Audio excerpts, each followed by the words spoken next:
Yeah, so this is just sharing my experience of last maybe 15, 20 years of how uh, the process, the journey which we have gone through setting up Kolhapur Cancer Center. Now, technically speaking, Kolhapur Cancer Center lies outside the municipal limits of KMC, and we have 90% of the patients coming from a rural backdrop. So you can call it as a rural cancer hospital, although I would not like to call it as a rural cancer center. I'd like to call it as a Kolhapur Cancer Center. But yeah, what was the story? Look at this statement made by Mr. Gandhi. India is not Europe's way. India is not Calcutta and Bombay. India lives in her 700,000 villages. So that's the basic crux of our nation, where the majority of the people are living in the villages. And cancer is the second leading cause of death. Nearly 7 lakh people die of cancer every year in India. And as per the latest reports, 1 in every 10 Indians carries the risk of getting cancer before the age of 75 years. I'm sure you must have realized how rapidly the incidence is increasing. This is a Globocon study again predicting that the rise in the cancer is going to continue. I'm sure each one of you sitting here must be knowing, having a relative or a distant relative or a friend who is suffering from cancer, because the actual incidence is also rising, number one. And number two, the detection rate is also rising because people are getting more aware, and with programs of awareness and screening, the detection rate of cancer is also very high. Now, India is a non-priority nation as far as cancer is concerned. Look at this. Cancer is a non-priority in low-income countries, and India is definitely one of them. Not just cancer, but overall health, the expenses on the health by the Indian government is very, very less compared to most of the other even developing countries. Now, the key points here are the rising costs of the treatment, lack of early detection, which is again a major issue with cancer, and scarcity of centers. This is a huge problem because the number of specialists, the number of centers that are required by the country are far less than what is really needed. Now, if you look at this literature from Lancet, as per the GDP, India spends 1.3% of the GDP on health and 4.6% as the percentage of the budget. Now compare this with all other countries, these are all the BRIC countries, Brazil, Russia, China, South Africa. We are the lowest as far as considering expenditure on health, leave aside cancer. Now this is the comparison of key healthcare resources in India vis-a-vis WHO recommendation. So we have 0.65 doctors per 1,000 population, where the recommendation is 1. We have 1.3 nurse per 1,000 population, where the recommendation is 2.5. And similarly, the hospitals, the number of hospitals that are recommended for our country are much less as compared to what is recommended by the WHO. Now in cancer, early detection is of maximum importance. That's because the two benefits are, one is it can lead to possible cure, and number two is the organ preservation is feasible if the patient is detected in an early stage, and we can give a better quality of life. So screening of the patients is important. Screening improves early detection of cancers by 1.5 to 2.5 times. Late detection adds to the cost of the treatment, and cost of late stage cancers is 1.5 to 2 times higher than the cost of the treatment of early stage cancer. So it makes a lot of sense in trying to detect or catch the cancer in early stage. Now these are the all important components of cancer control. Starts from prevention, which is the most important thing. Screening. Now screening of all cancers is not possible. So the government has come up with guidelines, non-communicable diseases that are declared. And in these non-communicable list of diseases, there are 3 cancers: oral cancer, breast cancer, and cancer of the cervix. Because the incidence of these cancers very high. And number 2 is these cancers can be screened. They can be easily detected. We have a mobile screening van at Kolhapur Cancer Center, which goes to small towns, cities, the interiors and villages, and we do screening of the oral cavity, we do mammography, we do pap smear. So these are the three cancers which can be screened. Then of course early diagnosis, treatment, there are various modalities which I am not going to get into details, but I'll briefly touch on the treatment modalities. Survivorship, and in the end, palliative or end of life care. So all these components are important for a comprehensive cancer center, and I'm very proud to say that we have all these components at Kolhapur Cancer Center, including the specialists, highly qualified specialists who are heading these various units. So the problem is the scarcity of centers, acute shortage of trained oncologists.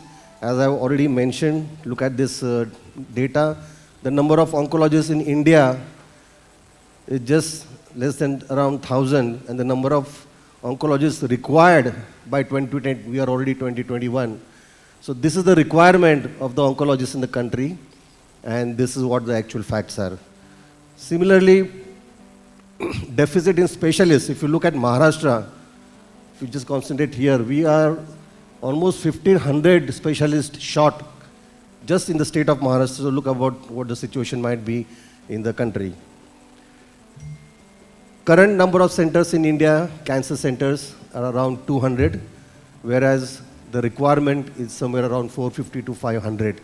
So such a huge gap, and most of the centers are basically based in cosmopolitan, metropolitan cities, and the patient has to travel far distances to go to the centers for treatment. So 7 in every 100 runs the risk of dying before the 75th birthday, and 80% of the cancers require radiation therapy. Now this is a very, very critical point that one should note, because if you take away radiation, what is left is just a plain simple nursing home, which anybody can create.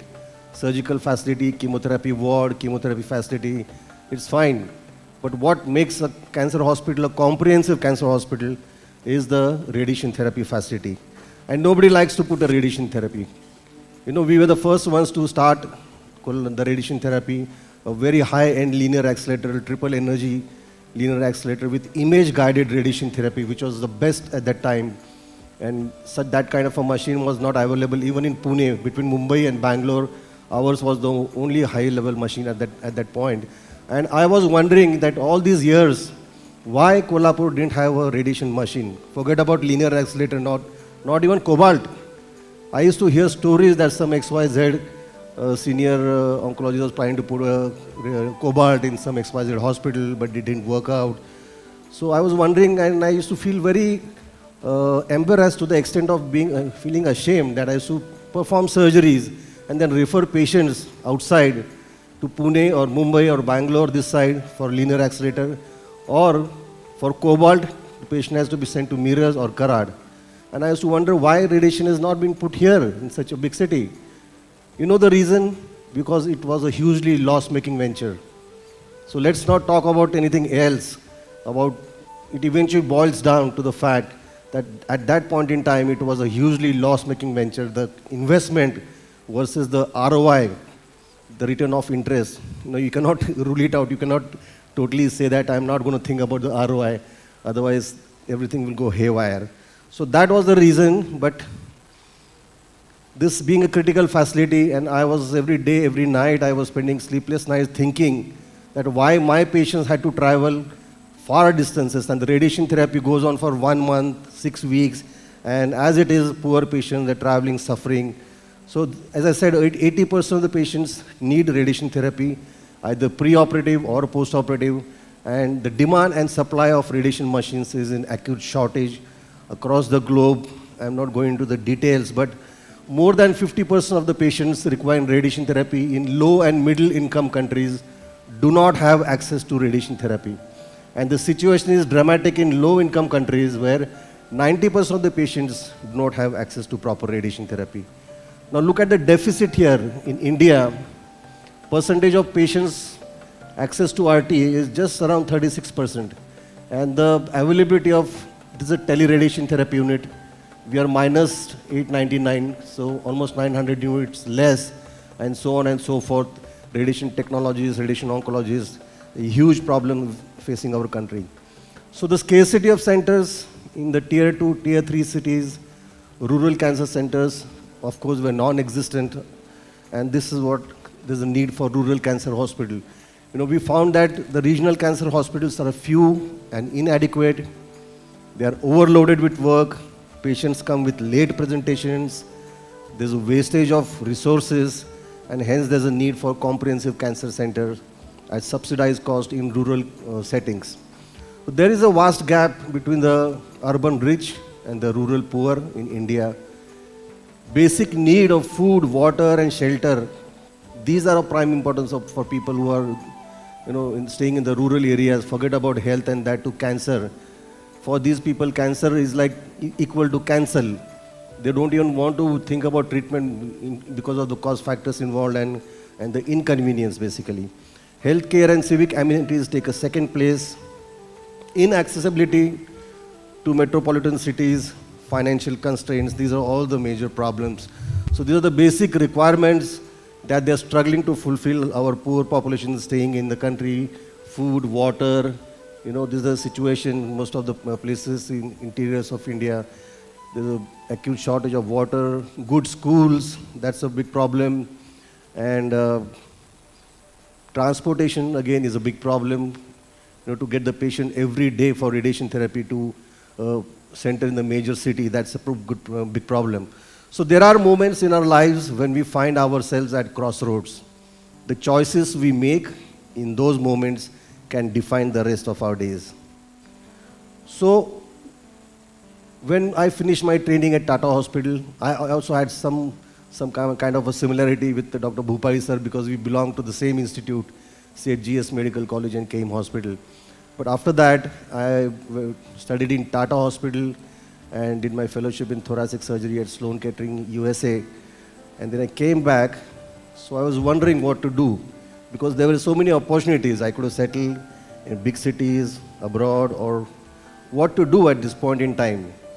So there was a dilemma, big city versus a small town. The advantages of being in a big city, or you're used to being in a big city because you have stayed in Mumbai for some 15, 20 years and experienced the metropolitan life, the advantages of being there.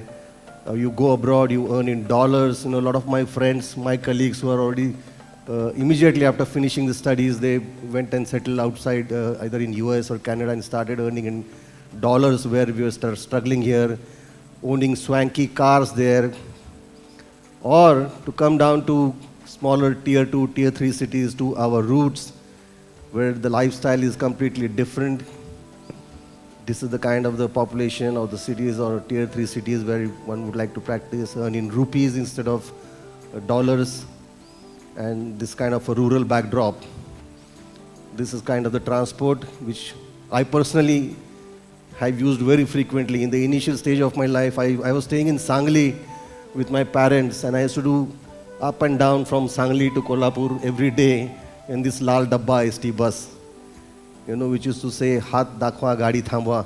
But I used to be very proud in traveling the ST bus, because my dad was, he served in ST for almost 35 years, and he retired as a general manager of MSRTC. So it's like safe and accident-free bus service, MSRTC. I'm definitely not a brand ambassador, but I have experienced, and I love traveling this Lal Dabba ST bus, because after that initial jittery thing, you get sounds and vibrations from everywhere, and then after a certain time you get so used to it that you fall asleep. Most of the times it will happen with me.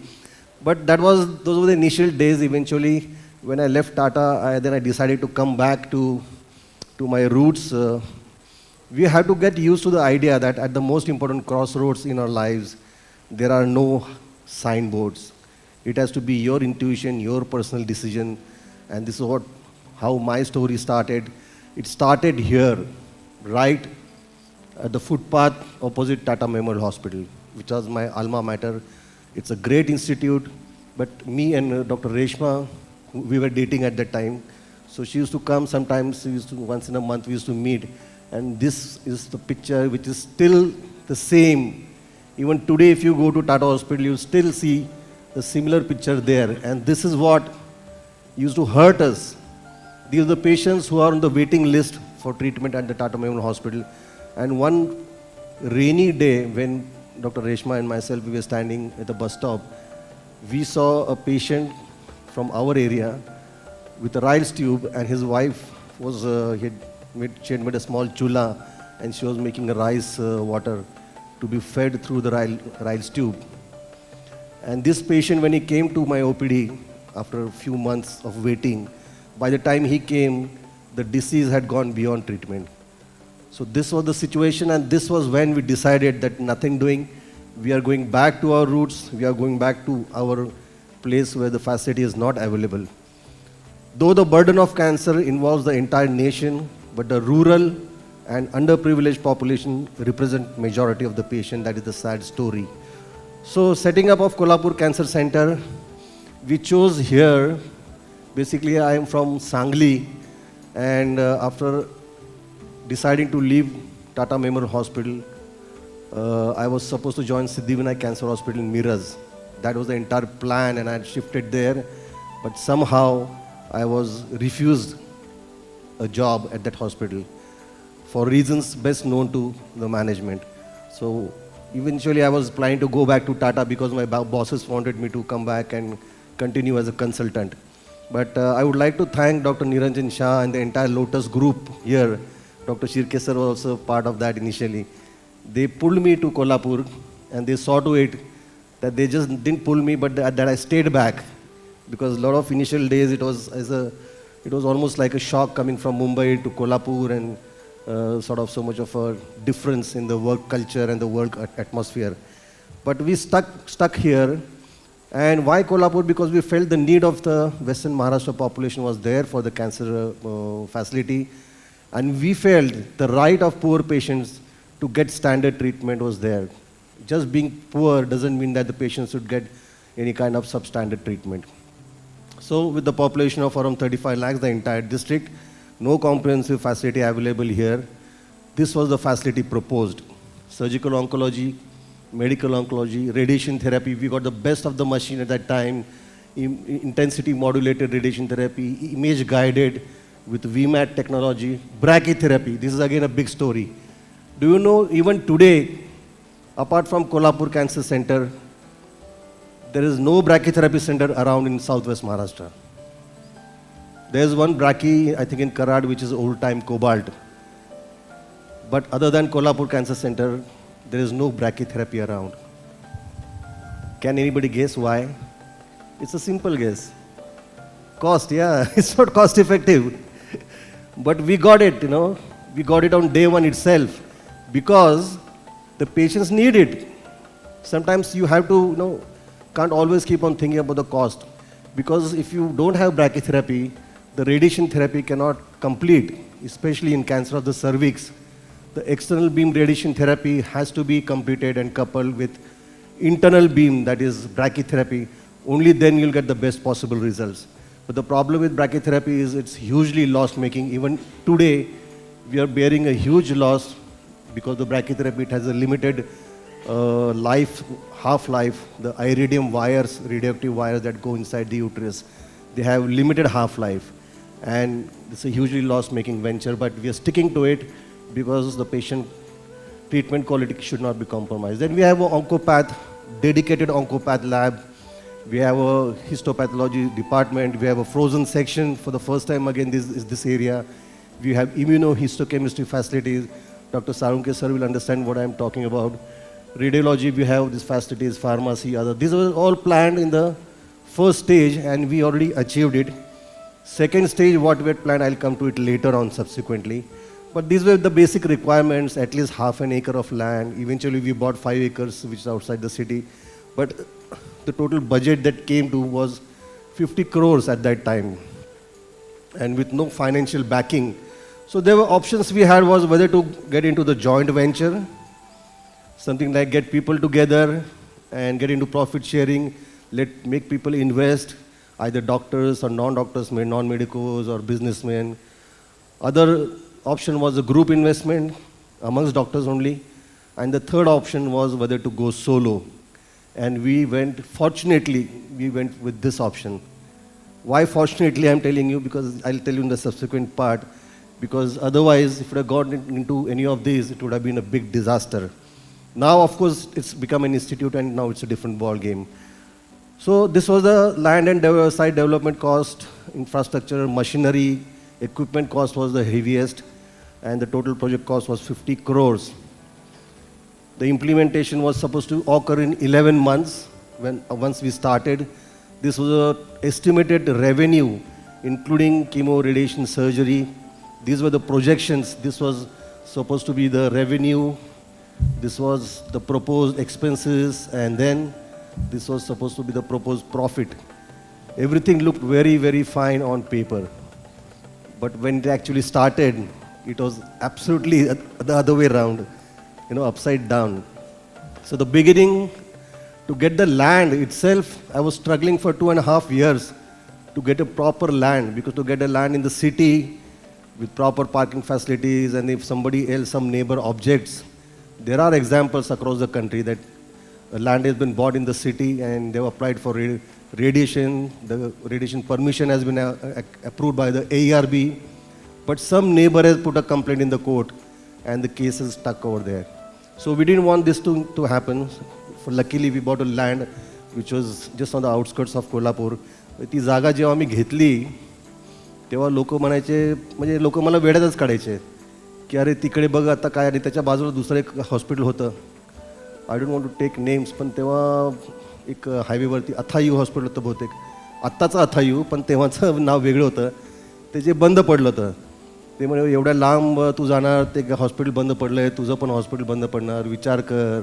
आणि त्यावेळेस from Kolhapur centre to go to that place, Shahunaka, there was a single lane road with thousands of potholes in that, and it used to take at least 45 minutes to reach from ST stand to Shaunaka. But as soon as we bought this land, the road construction started and all these things happened. IRB came in and now it's almost like a highway. So we were very lucky. Loan issues. For 3 years we were struggling. Not a single bank was willing to give loan because my CA had prepared on paper the project report, and not a single banker was willing to give loan because we were saying this project is not viable. So how can we give you loan? So for 2.5 years we were struggling. Me and my dad were going. Some bankers gave some hope, some didn't. So in the end we were almost on the verge of giving up when my dear friend Dr. Sandeep Patil, he took me to Kolhapur Cooperative Urban Bank. So that was where we eventually went. But before that, there were a lot of warning from colleagues and friends about whether to start such a big venture, such a huge investment.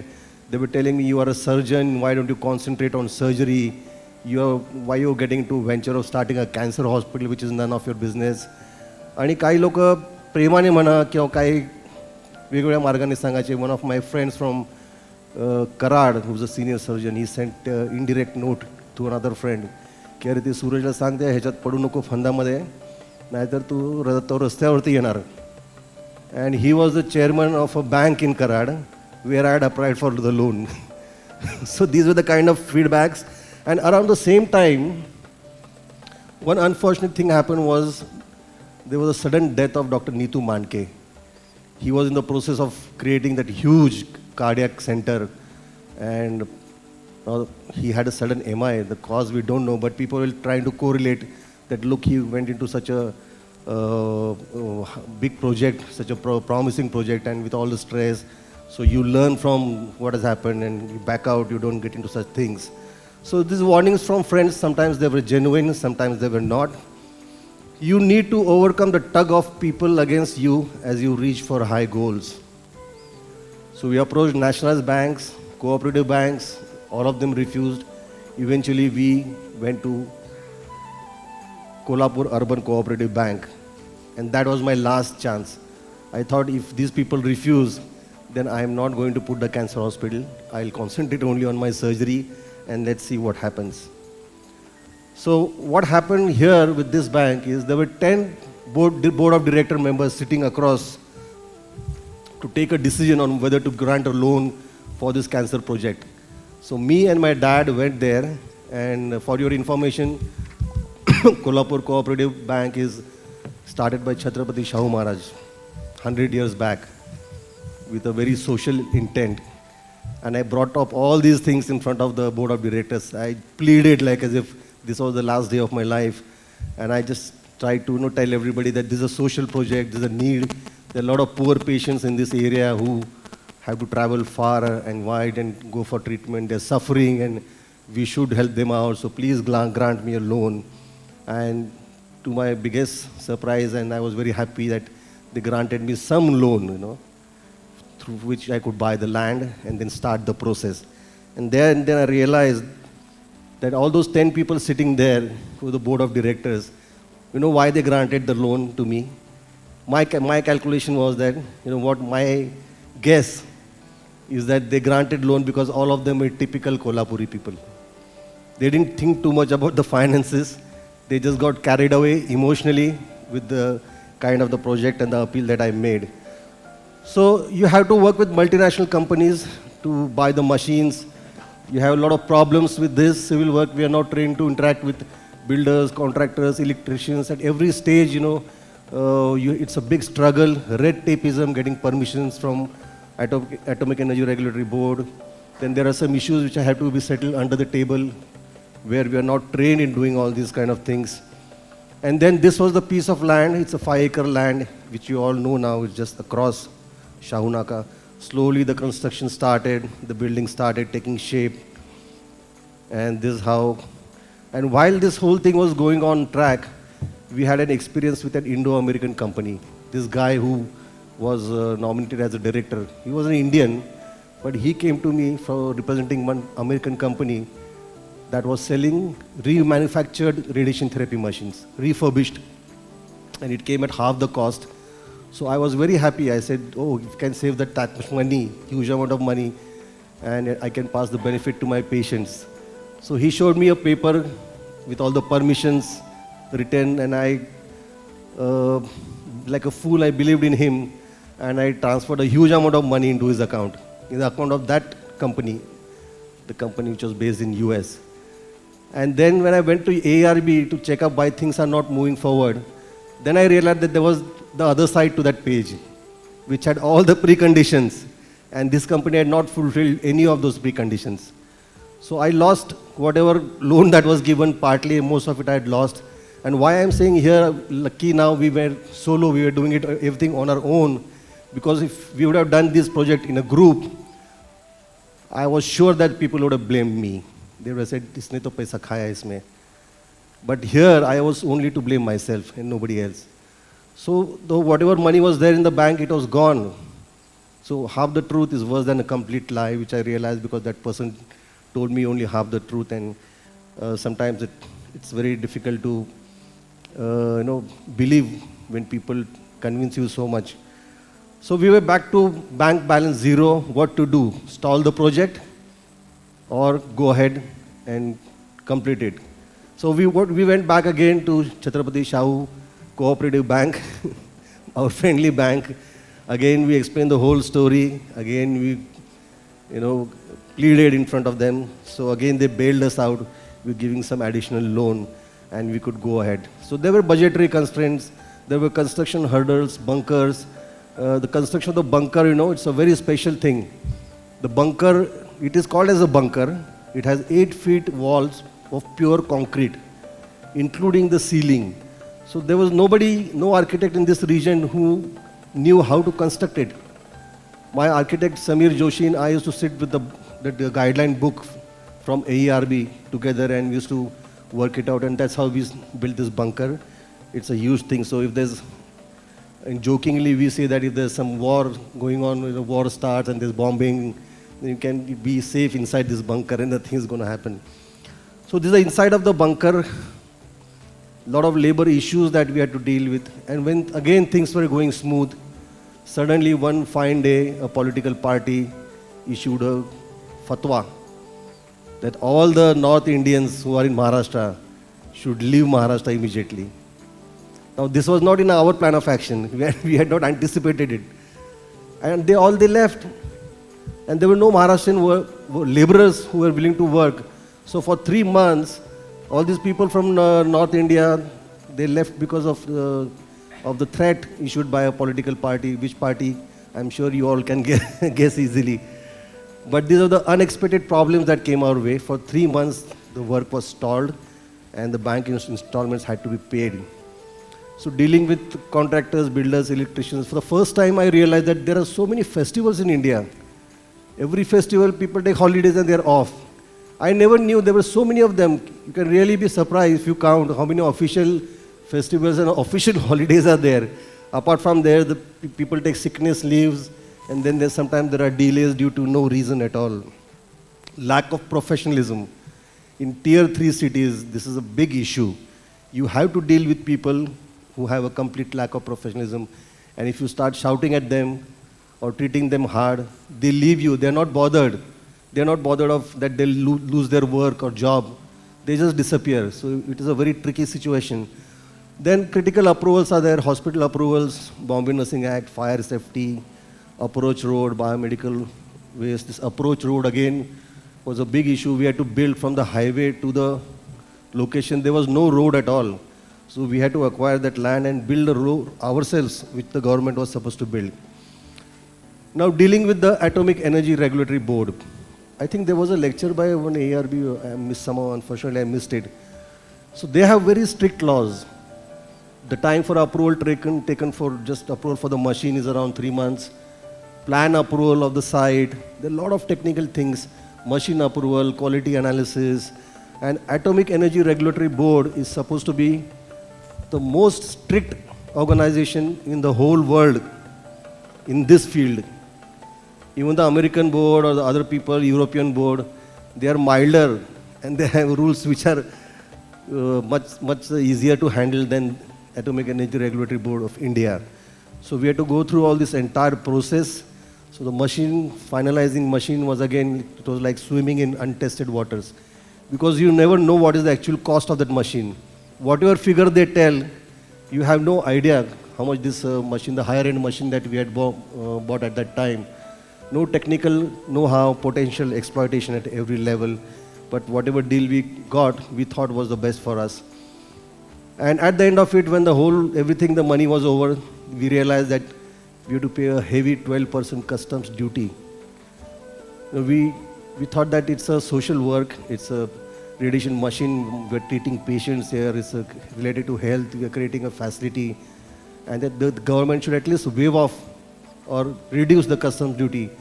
But there's absolutely no chance, whatever you do, whether you do charity, whether you're doing free work, the customs duty of 12% turned out to be huge. Other taxes, installation delays, there were transport delays, weather problems. When the machine actually arrived in the campus, suddenly, there was a huge hailstorm. अशा एवढे मोठ्या गारा पडायला लागल्या सगळ्या suddenly आकाशातून. So that was again not anticipated. We were stuck there because if a little bit of water enters into the machine, the whole thing goes wrong. Electrical problems, deadlines which were never met. So many obstacles that we had to really struggle at every step. So obstacles are those frightful things you see when you take your eyes off the goal. So the installation took 1 month, commissioning, approval, treatment, all of technical delays. The buildings started taking shape exteriorly. The machine comes in small parts which are assembled here inside the bunker. And this is how the machine is getting ready. And this is the triple energy linear accelerator radiation therapy machine. The first ever in southwest Maharashtra between Mumbai and Bangalore. And now we are in the process of getting a second one, which is even higher than this, which will again be a very top line radiation machine, which will have a gated facility, something like you can connect it to, suppose there's a tumor in the lung moves with respiration. So the radiation will miss the target. But it can be gated. The gated technology can, with the software, very high-end software, we can attach that radiation to the tumor and the radiation will move as per the respiration of the patient. That is just one of the facilities. But the next machine which we are getting very soon, in the next 3 to 4 months, the second linear accelerator would be functional and that will be the highest level machine in this whole region. So that's again coming back the whole story. The building started taking shape from everywhere. The roads had to be made, the curving, and then the cars started coming in, some patients. the greenery started growing, and this is how the interior of the hospital. Most of you have seen all these things with either your patients or as visitors. And this is the radiation therapy machine, the image-guided radiation therapy with intensity modulated. And then the patient started flowing slowly, very, very slowly, because you know there's always a waiting period. And this was the final look of the building. So Anara, this is fine, you created a construction, you created a structure there. But what about the people, the personnel? So you have to get the best manpower, and to get that in a hospital with a rural backdrop is very difficult. People want to settle in big cities and cosmopolitan cities, but to get them to a tier 3 city, it's very difficult. So we had to pay them well, of course. And the best part we did, I think, during this whole process, I was advised that why don't you put cobalt unit, cobalt radiation machine, instead of putting such a higher end, very costly machine. Put a simple cobalt, which will cut down on the cost. But we went for the highest technology, and that was a big advantage because we could get the best manpower, because they were excited in working on that technology. Because even in Pune, this kind of higher end technology was not available. So for the professional, it is not, money is one part, but to be able to have that kind of a job satisfaction and to get that excitement working on a higher end technology was far superior. We saw to it that low cost treatment is not low quality. We maintain the highest quality for radiation. For example, this was a cancer of the vocal cord, and 1 year post radiation therapy, the whole thing disappeared. That was only because we had this very high-end radiation therapy machine. We have the best possible surgery setup, chemotherapy facility, and the quality of patient is always maintained. Now, just some examples, some firsts we have done in this area. Bone tumors, usually if they're affected by young patients, we used to do either amputations above knee, below knee, or amputation, forequarter, hindquarter, hemipalectomies. But now what we are doing is, we are doing limb preservation surgeries with this kind of implants. We are giving neoadjuvant chemotherapy, shrinking the tumor, and then putting the implants so that the patient's limb is preserved and the patient can walk. Now these are the young patients who, if they can preserve the limb and they can walk. This is a small video, but I am skipping it because of shortage of time. Big surgeries in small cities. When I left Tata Hospital, my bosses used to tell me, they do small surgeries first. Don't go for esophagectomy straight away. Don't go for liver. If the patient dies, your whole career would be over. But that is one thing I didn't listen to them. This was a case almost 20 years back. I done it at Lotus Hospital. Shirke sir was there. We had done an extended right hepatectomy in a 65-year-old man. You can see the whole tumor. This is only 30% left lobe of tumor remaining. The huge right tumor. You can see the date 5, 10, 2000. That's 20 years back. And this was the patient post-op at that time, 65 years old. Initially he came, but then he lost to follow-up. And after 20 years, he came back to me again. You look at the scar here. The same patient, he came back because in those 20 years, at the end of 20 years, he had developed a second cancer. And that cancer had nothing to do with the liver. He had cancer of the penis. We again treated him and he became well. So I'll skip some of the slides because of shortage of time and come back to some of the surgeries, surgical advances that we have done, especially in minimally invasive esophagectomy. We have developed a new technique at Kolhapur Cancer Center. So being in a tier 3 city does not mean that you can't do something at a bigger level or not invent anything. So these are the two standard positions for the minimally invasive esophagectomy, but they had their problems. So we thought that, with our center, the shortage of highly trained hands and the procedure used to take 3 to 4 assistants. So cultivation of mind should be the ultimate aim of human existence. And I also feel that necessity is the mother of invention. So in the year 2006, we devised this technique called as a power technique, our own technique. We had a combination of the lateral and the prone position. And in the dorsolateral, the semi-prone position, we performed this technique first time in the year 2007. And this technique was then, the video of this technique was presented at the World Congress in 2007 at Washington. And this was rated as one of the best videos. And this has been accredited by the American Board of Surgeons as a teaching video in their video library. So members of American Board of Surgeons, they see this video online, they get CME credit points. So this is what we've developed in a tier 3 city, a cancer hospital, the rural backdrop. I am cutting short this video. So these are the small scars, you can hardly see. The advantages of the power technique we developed here. Earlier, the blood loss used to be around 2.3 liters. Now it's less than 100 ml. Duration of surgery, 8 to 9 hours, came down to 2.5 hours. And these are the other advantages that took place. So I was invited to give a talk on this technique at the Memorial Sloan Kettering Cancer Center, New York, USA. This is with the audience. This is Dr. Manjit Bains, who was my mentor there when I had worked there. And this is the certificate that they sent, that it just mentions that the thoracoscopy, you made a complicated procedure look easy and what all things. So this was subsequently presented in the World Congress, as I mentioned, as is selected as the best video in that Congress. So we showed that it was easy and it was simple, feasible. But what about the viability? So we had to run around, do the marketing, branding, CMEs like this, camps, awareness. Initial phase, there were huge outgoings, less income. The EMIs had to be fulfilled. And we were stuck at one point.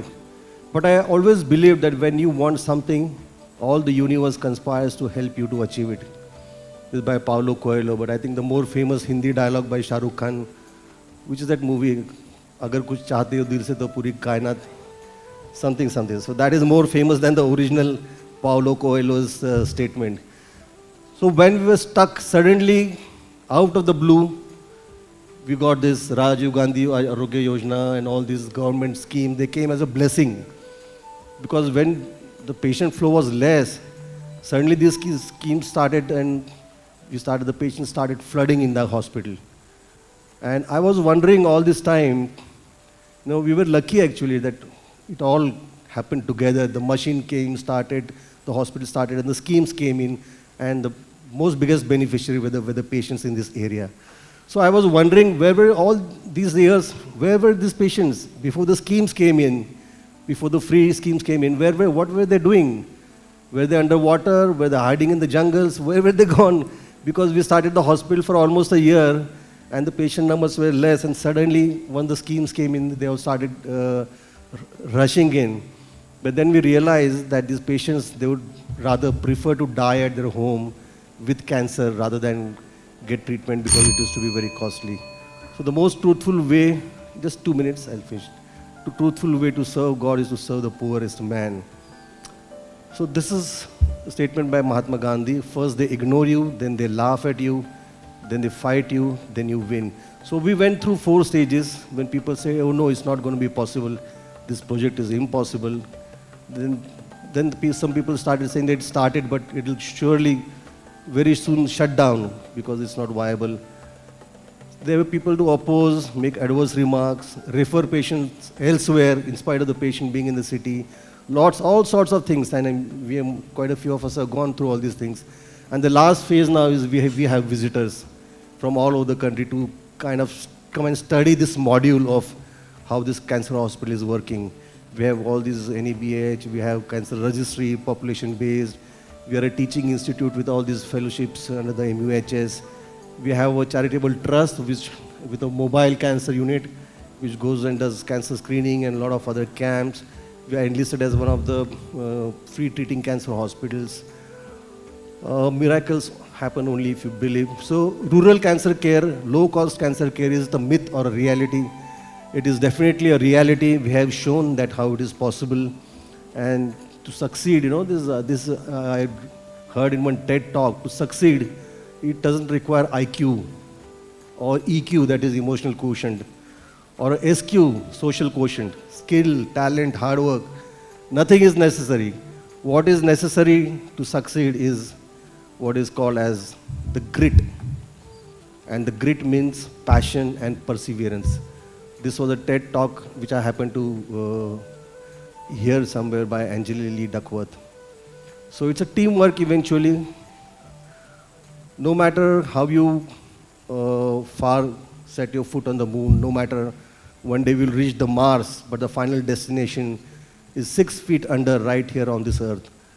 So we have the next dream project under our trust, which is the Sansvad Sevashram, that is an ashram which is meant for the end stage life care or a hospice to avoid suffering, pain, wounds, and sleeplessness of these patients and give them a very positive and a healthy ending and life with dignity. This is what is our next motto. So the next phase facilities, PET scan is already coming, bone marrow transplant is done. We already have a state-of-art bone marrow transplant. And robotic surgery, as we all know, we have this robotic surgery. This is the bone marrow transplant unit with very higher end facilities, HEPA filter, laminar flow. We have a 100% success rate of bone marrow transplant, which is very difficult to achieve. Recently, we started our robotic surgery at the hands of my father. Unfortunately, he passed away recently, just 15 days back. But robotic surgery, again, we were the first T3 city in the entire country to have a robo in the city. So this is a very state-of-art system which we have at Kolhapur Cancer Center. And this, I'll go to the next slide. This video is one of the most advanced kind of videos, robos, where you have to, the surgeon sits on the console and then he operates there from the console. So these are how the positioning, these are robotic arms. And here's the surgeon. You're looking at the screen, which is, the image is 40 times bigger, and it's a 3-dimensional image. So you feel as if you're actually sitting inside the human organ, and it's an open kind of system where you can see whatever the movements which are transferred by the robo into these arms, and whatever actions that the surgeon performs, they are transmitted through this robo into the human body. And the tip of the instruments are very fine, they rotate and flex, they're so flexible, they can move in any direction, in any degrees. And you can see here, this is such a small 5mm tip with greater precision and control. And you can do very, very fine surgeries which are bloodless, and that's the biggest advantage of robo. So hospital to institute has been the journey. We started with all these people, now slowly growing, and today we have a staff of 300 plus, which is serving the cancer patients in this region. And in the last 8 years or so, we have treated over 30,000 patients. 80% of them, that is 24,000 patients, we have been able to treat free. The whole intention of coming here and starting this hospital was, I think the whole purpose was served. If you look at these figures, that we could treat 24,000 patients totally free of cost. So this model, how to repeat it, we have connected to the national grid, national cancer grid, and the similar thought process with similar kind of experience that we have, we'll be wanting to share it with others in the rest of the country. And my friends, and this is my last slide, my friends always keep on asking, how is it possible? You had no funds, the total lack of experience of setting up a hospital, non-viability of project, lack of manpower, so how was it possible? So I always tell them the story of the bumblebee. You know the story of the bumblebee? The bumblebee, Bhongamashi, it has a big body mass and it has very thin wings. So by the principles of aerodynamics, the bumblebee cannot fly. Even if it flutters the wings 100,000 times in a second, with a huge body mass, the bumblebee cannot fly. At the most, the bumblebee can crawl or walk, but the bumblebee still flies. You know why? If you apply all the principles of aerodynamics, the bumblebee cannot fly, but still the bumblebee flies. You know why? Because the bumblebee doesn't know the principles of aerodynamics. So sometimes ignorance sometimes is bliss. You want to do something, you focus, you do, and put your heart and soul into it. I personally believe that वो पूरी कायनात आपको मदद करने में तैयार हो जाती है. So this is a mural we have in the center of our hospital which says, "Celebrate life regardless." Thank you very much. Suraj, it was a very exhilarating journey that you took us along in the last 20 years of your life here. Yeah. Suraj, you had made your mark 20 years ago as a surgeon, and there are many people who looked upon to you for motivation. But over the last 20 years, what you have done is that from a scratch, from no funds, you have helped, or rather you have built an institution. And I think This is not only a personal gain for you, I think the nation has also benefited and you have helped in the building of the nation. Thank you very much, Suraj. Thanks, Arun. Thank you very much. Now, may I request our chairpersons to felicitate Dr. Suraj Pawar.